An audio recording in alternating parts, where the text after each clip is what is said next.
السلام علیکم ورحمۃ اللہ وبرکاتہ۔ الحمدللہ وکفا وسلام علی عبادہ الذین اصطفیٰ، اما بعد۔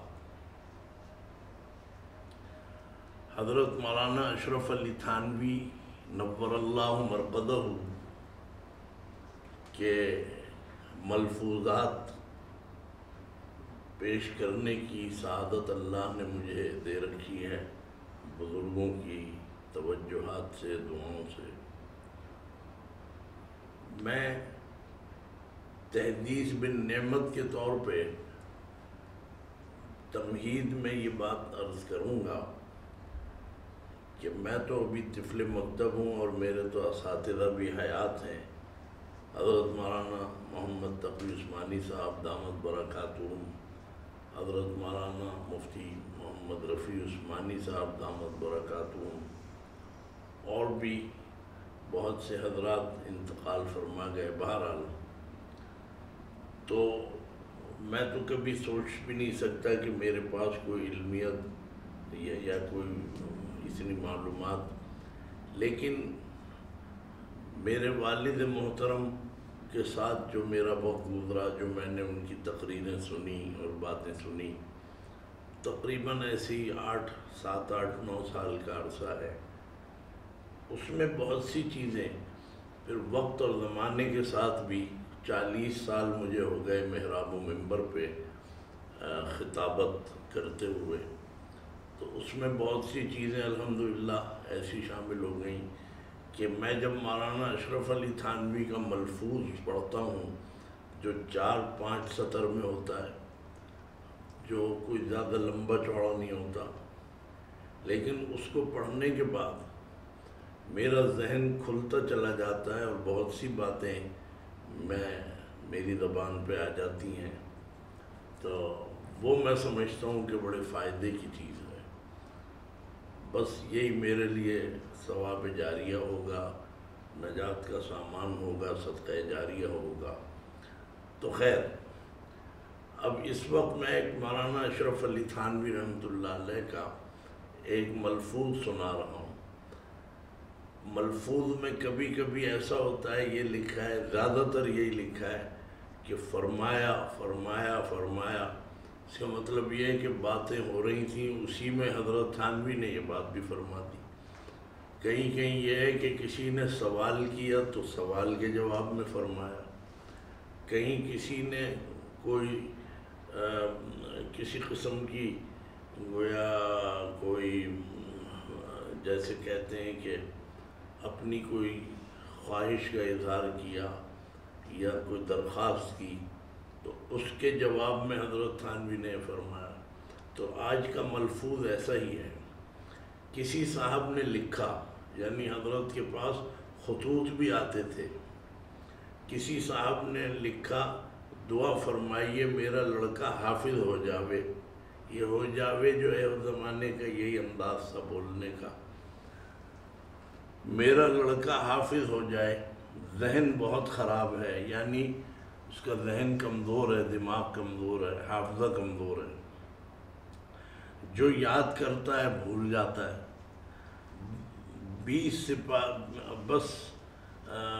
20 پارے حفظ ہو گئے ہیں لیکن کچے ہیں، یعنی یاد نہیں ہے صحیح۔ بعض لوگ کہتے ہیں کہ اس کو ناظرہ ختم کرا دو، یہ ابھی اس کا خط چل رہا ہے جو اس نے لکھا ہے حضرت تھانوی رحمۃ اللہ علیہ کو۔ بعض لوگ کہتے ہیں کہ اس کو ناظرہ ختم کرا دو، یعنی حفظ سے ہٹا لو۔ فرمایا، اب حضرت تھانوی فرما رہے ہیں، فرمایا اللہ تعالیٰ آپ کے لڑکے کو حفظ قرآن آسان کرا دیں۔ یہ دعا دی اس کی، جو اس نے لکھا اس کے جواب میں یہ حضرت نے فرمایا۔ اور بعد ایک مشورہ بھی دیا، بعد نماز فجر یعنی بعد نماز صبح ایک بسکٹ پر سورہ الحمد شریف لکھ کر روزانہ اس کو کھلانا چاہیے۔ باقی مشورہ میں بغیر دیکھے ہوئے دینا کافی نہیں ہوتا کہ میں بغیر دیکھے ہوئے کوئی مشورہ دوں۔ اس کے علاوہ میری عادت بھی مشورہ دینے کی نہیں ہے۔ یہ ملفوظ ہو گیا۔ اس میں پہلی بات تو یہ ہے کہ گویا جو انہوں نے درخواست کی کہ میرے بیٹے کی یہ حالت ہے، 20 پارے بھی حفظ کیے لیکن وہ بھی کچے ہیں، یاد کم ہے، تو پھر یہ بھی بتا دیا کہ بعض لوگ کہتے ہیں کہ حفظ سے ہٹا لو، ناظرہ ختم کرا دو۔ پھر حضرت نے دعا دے دی کہ میں دعا کرتا ہوں، اور دعا دے دی بہرحال۔ پھر تو اس میں بنیادی بات یہ ہے، ایک تو یہ بات ذہن میں رکھیں کہ حفظ قرآن یعنی بغیر دیکھے پڑھنا، حافظ قرآن، بڑی فضیلتیں آئی ہیں قرآن کریم میں بھی ہیں، میرے ذہن میں وہ آیتیں نہیں ہیں، اور میں بلا وجہ کوئی آیت پڑھتا نہیں ہوں، غلطی بھی ہو جاتی ہے مجھ سے، اور حدیث میں بھی بڑی فضیلتیں آئی ہیں۔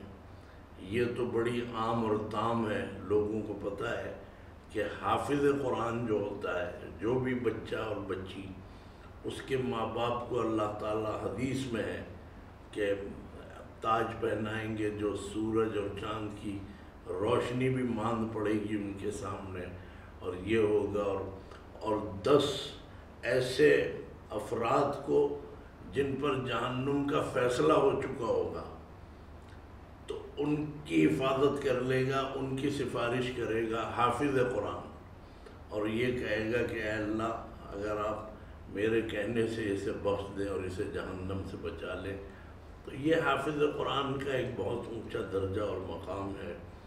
تو حقیقت یہ ہے کہ آخرت کے بہت فائدے ہیں، لیکن اس میں یہ بات عرض کروں گا عوام کے لیے، اپنے بہن بھائیوں کے لیے جو اپنے بچوں کو حافظ قرآن بنانا چاہتے ہیں۔ اکثر میری تو اب 40 سالہ میری والد کے بعد میرا وقت ہو چکا ہے، تو اس زمانے، اس عرصے میں بچوں کے نکاح پڑھائے، ان کی اولادیں ہو گئیں، جو میرے ساتھ اسکول میں پڑھتے تھے ان کے نکاح میں نے پڑھائے، مجھے سعادت ملی، ان کے بھی بچے ہو گئے اور ان کے بچوں کے بھی بچے ہو گئے اور ان کے بھی اب نکاح ہو رہے ہیں۔ تو اکثر نوجوان لڑکوں نے مجھ سے کہا، نکاح ہو گیا، کہتے ہیں مولانا صاحب دعا کریں، میرے یہاں لڑکا ہوگا تو میں حافظ بناؤں گا۔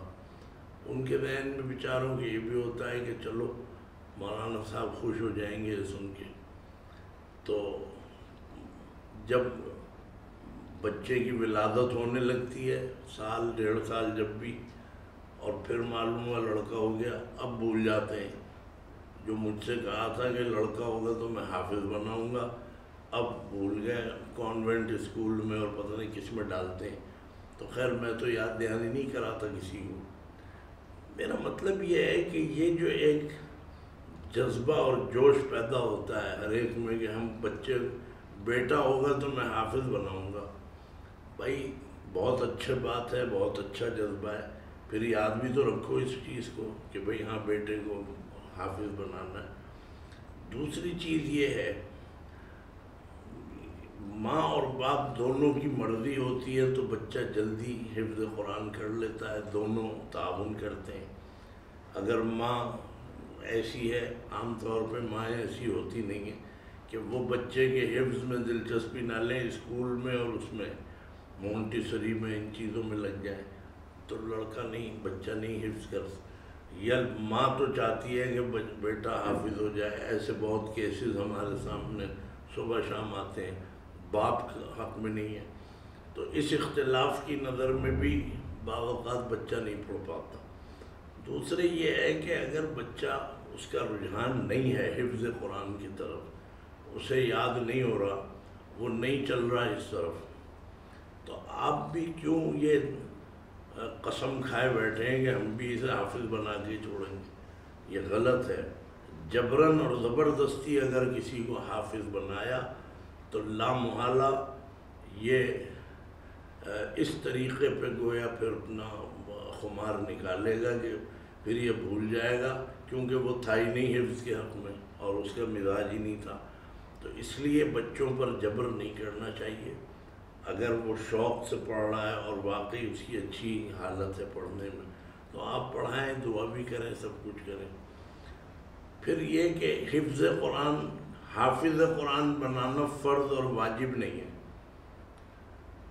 یہ تو ہے کہ اللہ کا کلام محفوظ رہے گا، اس شکل میں بھی رہتا ہے کہ حافظ قرآن بن گئے، سینے میں محفوظ ہے، لیکن کیا پوری امت کسی دور میں حافظ رہی ہے؟ کبھی بھی نہیں۔ عہد رسالت میں بھی تمام صحابہ حافظ قرآن نہیں تھے، کوئی کسان تھے، کوئی دکان کرتے تھے، کوئی مویشی چراتے تھے، اور کوئی کھیتی باڑی کرتے تھے، کوئی کپڑا تو بہت سے ایسے تھے کہ جو حافظ نہیں تھے۔ صحابہ، یعنی صحابہ بھی ایسے دور میں کہ کچھ حافظ تھے، کچھ نہیں تھے، کچھ عالم تھے، کچھ نہیں تھے، اور کچھ فقیہ تھے، فقہ، اور گویا ان کو مسائل سے دلچسپی تھی، بہت سو کو نہیں تھی۔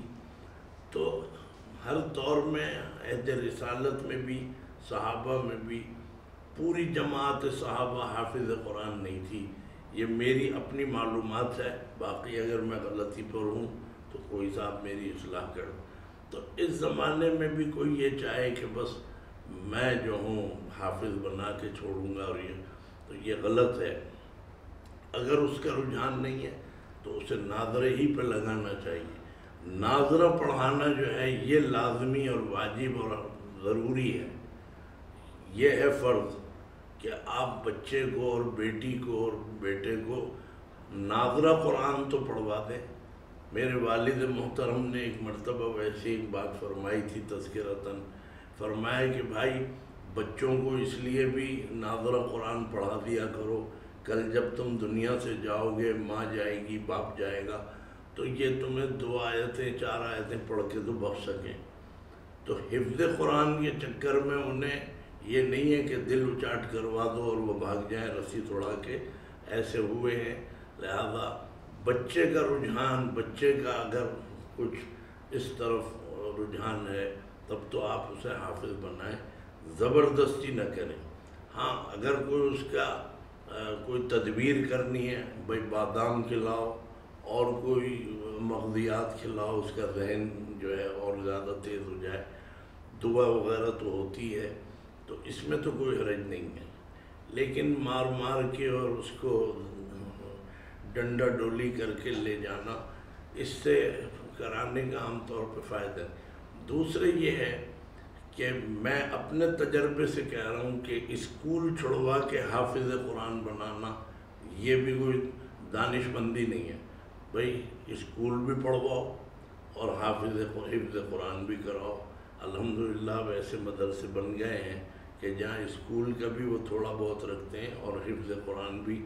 خود میں نے اسکول کے ساتھ میں نے 3.5 سال میں حفظ قرآن کیا الحمدللہ، اور اللہ کا شکر ہے کہ تقریباً 50 محرابیں میں سنا چکا ہوں، سن 71 سے لگا کے۔ تو میرا مطلب یہ ہے کہ بعض لوگ کہہ دیتے ہیں جی اسکول چھوڑواؤ تو یہ حافظ بنے گا۔ ہمارے اساتذہ، میرے استاد حافظ نذیر صاحب رحمۃ اللہ علیہ کبھی اس کے حق میں نہیں ہوئے کہ اسکول چھوڑواؤ۔ وہ کہتے تھے اسکول بھی جائے اور مدرسے میں بھی آئے، خیر ذرا دیر سے حافظ بن جاتا ہے۔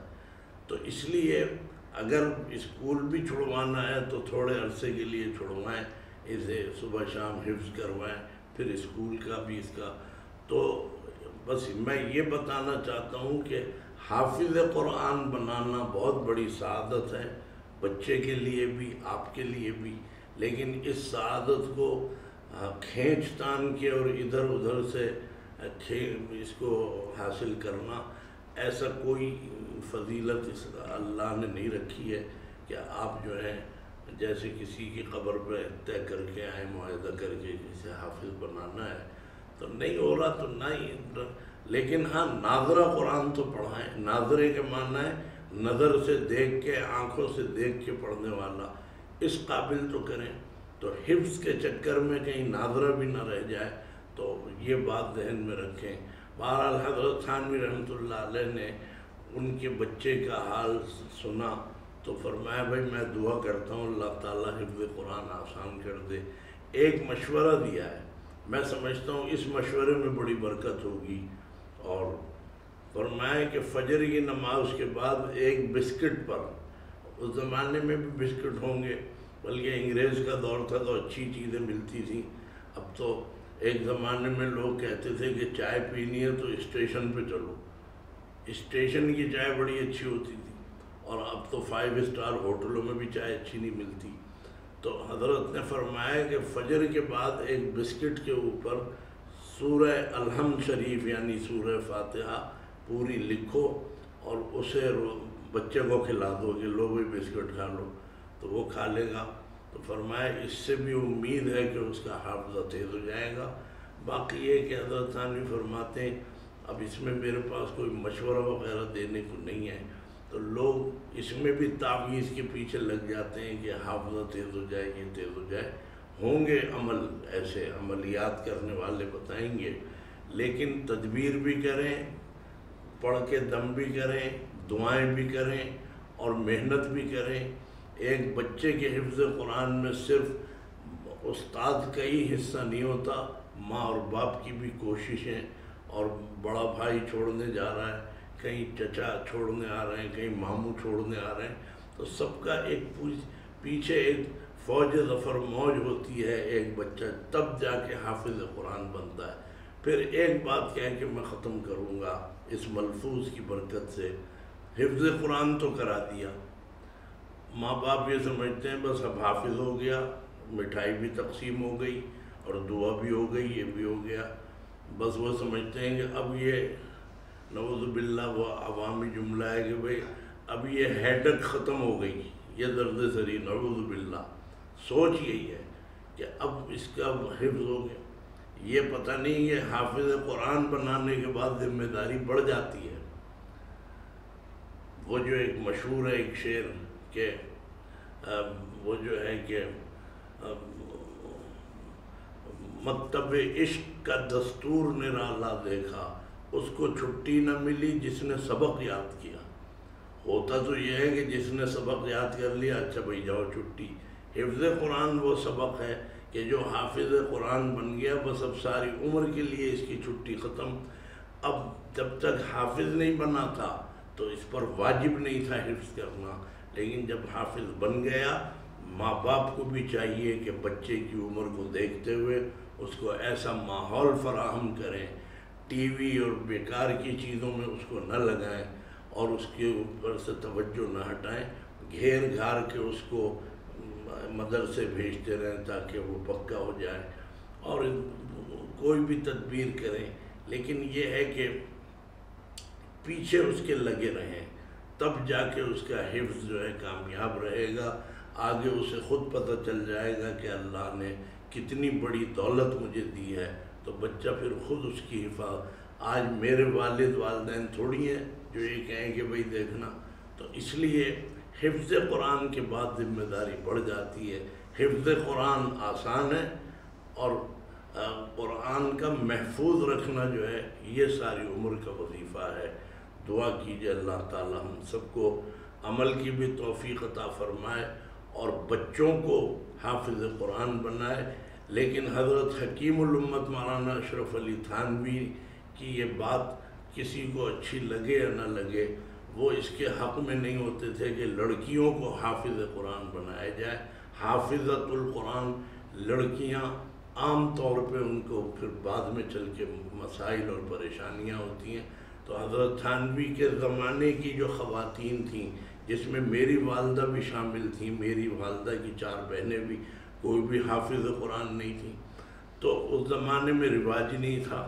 پانی پت کے علاقوں میں تھا، کچھ عورتیں بھی حفظ کرتی تھیں، لیکن حضرت تھانوی نے بہرحال مشورہ دیا ہے کہ لڑکیوں کو حافظ نہ بناؤ، ان کا حفظ جو ہے وہ آگے باقی نہیں رہتا، شوہر جیسا بھی آئے پتہ نہیں کیسا آئے اس کو اس پر رکھے نہ رکھے، تو اس لیے بہتر یہ ہے کہ لڑکیوں کو حافظ نہ بناؤ، انہیں ناظرہ ضرور پڑھا دو۔ اللہ تعالیٰ سب کے بچوں کو حافظ قرآن بنائے اور اس پر پھر عمل کی سب کو توفیق عطا فرمائے۔ وآخر دعوانا ان الحمد للہ رب العالمین۔